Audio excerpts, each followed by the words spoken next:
citar el hecho de que todos los intentos de demostrar que la mente está en el cerebro de la misma manera que la información que hay en mi ordenador está grabada en lugar del disco duro han fracasado estrepitosamente, y ya sabemos hoy en día que la mente el cerebro no es nada más que una radioreceptora de la mente. Y cuando digo esto, digo algo que ya me podría ir directamente, porque creo que es muy importante.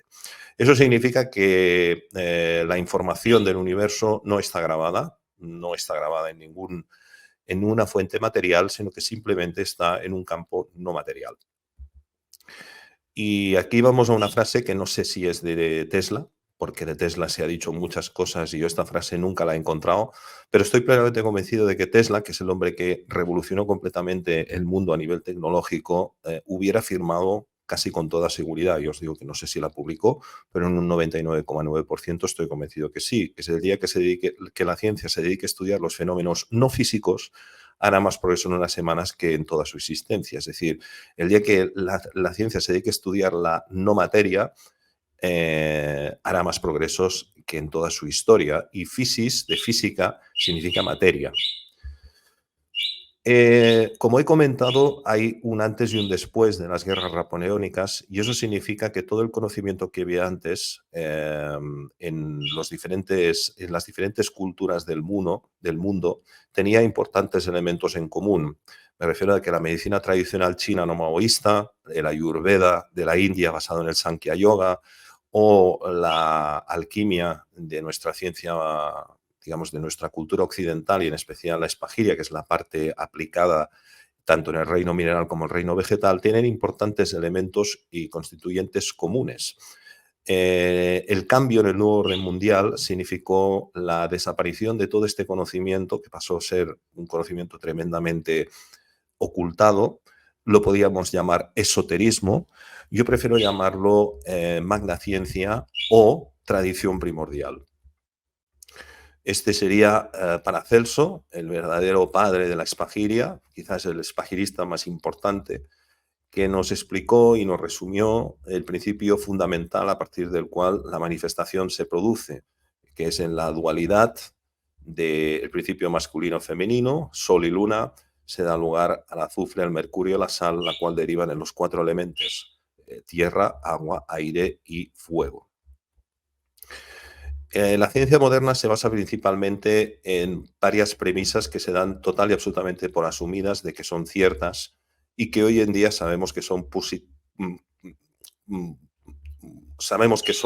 falsas. La primera de ellas sería el positivismo, que sería la aplicación de la lógica aristotélica radical, que vendría con diferentes periodos de la historia, en particular la erupción del pensamiento de Descartes, Kant y Hume, que proponen una separación del objeto y el sujeto y el seguimiento de una lógica aristotélica radical que hoy en día nos puede servir para tratar de comprender o diseñar una máquina, pero que desde luego no nos sirve para comprender la realidad de la naturaleza. Por lo tanto, el positivismo sería una creencia falsa, que sin embargo es la forma de pensar de la mayoría, el 99,9% de los médicos, los ingenieros, los biólogos y los químicos y los físicos. La siguiente sería el mecanicismo. El mecanicismo es aquella creencia que sostiene que la naturaleza es una máquina que funciona por sí sola, y si bien tiene una parte de verdad, lo cierto es que los seres vivos somos seres orgánicos, y por seres orgánicos entendemos seres con la capacidad de autorrepararnos. Eso es algo que descubrió un médico muy importante del siglo XIX, que se llamaba Claude Bernard, que nos instauró las bases de lo que se ha venido a llamar la homeostasis. Pero lamentablemente la medicina moderna se olvida completamente de estos mecanismos de autorreparación del cuerpo, estos mecanismos orgánicos, y sigue creyendo que somos meras máquinas. El tercer punto sería el empirismo único. El método científico es el único método que todos conocemos basado en la comprensión de la ciencia natural, lo cual tiene sus limitaciones. Puede servir, como digo, al mundo de la ingeniería, pero fracasa cuando quiere comprender la realidad de la naturaleza. Y el cuarto punto sería el materialismo, del cual ya he hablado, que yo podría definir como aquellas creencias que sostienen que todo lo denso puede dar forma a lo sutil, es decir, que las reacciones químicas que hay en mi cerebro pueden dar lugar a la conciencia. Eso, hoy en día, sabemos que es totalmente falso y, sin embargo, para nuestra desgracia, seguimos explicando estas mismas explicaciones, o seguimos dando estas mismas explicaciones en todo el sistema educativo occidental.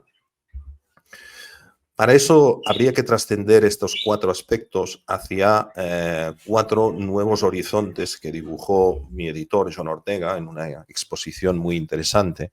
Tenemos que recuperar el empirismo fino que caracterizaba a los grandes espagiristas de la antigüedad, donde el sujeto no se separaba del objeto, donde la experiencia vivacional de la persona no estaba separada de lo que estaba observando. Deberíamos de ir a una ciencia vitalista.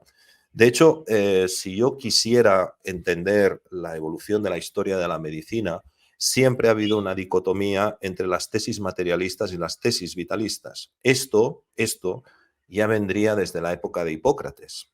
Ya vendría desde la época de Hipócrates. La única cosa que ocurre aquí es que en el siglo XIX, durante el siglo XIX, sobre todo en el siglo XIX, se produce un triunfo de las tesis materialistas por encima de las tesis vitalistas. Y por tesis vitalistas sugiero todas aquellas que consideran que los seres vivos estamos impulsados por una energía que da lugar a la vida, que no es una energía que está descrita en nuestros libros. Es decir, reacciones bioquímicas, campos electromagnéticos, todo esto es absolutamente incompleto para poder explicar lo que es la vida.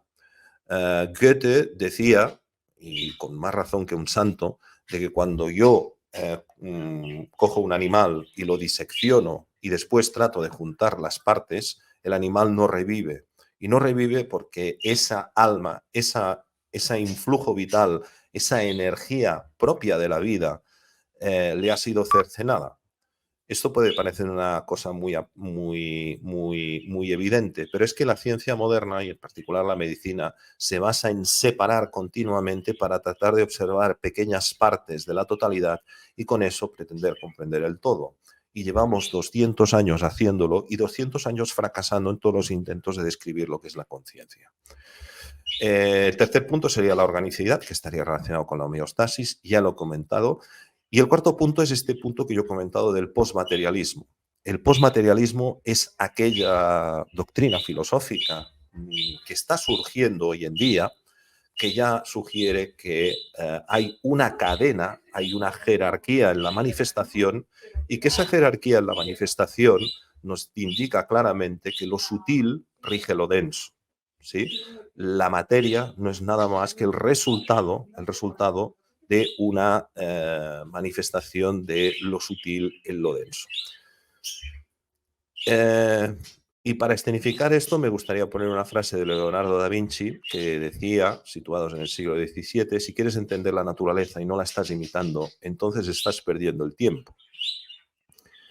Fijaros que quiero poner como contraposición a esto la frase que le dijo un profesor de histología a una amiga mía que estudiaba medicina, que decía lo siguiente: el laboratorio es ese lugar donde torturamos la naturaleza hasta que ésta confiesa.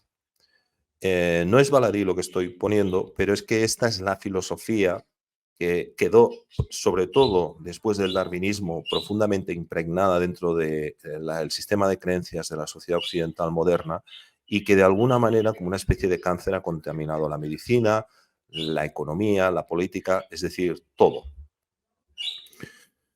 Aquí tendríamos un mapa sacado de un libro de Athanasius Kirchner que nos dibujaría esta manifestación del universo a partir de los 3 principios, del azufre, el mercurio, la sal, que a mí me podría llevar horas comentar esta lámina.